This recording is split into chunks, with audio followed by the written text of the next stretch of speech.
Oh, that must be Miss Taproot. Come in. Oh, that wonderful voice. That glorious voice. Oh, you know the motto of our club, Mr. Martin. When our boy Deanie sings, we soar on love's own wings. Well, thanks, Miss Taproot. That's very nice. But all your club members are ladies over 50 years old. How much soaring can you do at that age? Look, Sonny, jet propulsion wasn't invented by Bobby Soxers, you know.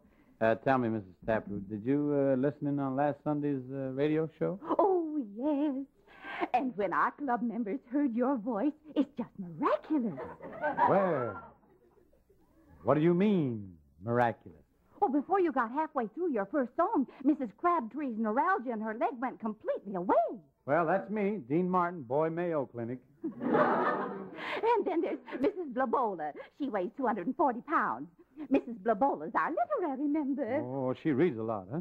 Oh, no, not at all. But for a girdle, she uses bookends. Gee, you're lucky, Dean. I'll bet even Crosby hasn't got a fan that's built like an encyclopedia. So your club really enjoys Dean singing, huh, Mrs. Taproot? Oh, yes. And our oldest member, Mrs. Primella, was so happy. Your singing made her feel 40 years younger. 40 years younger?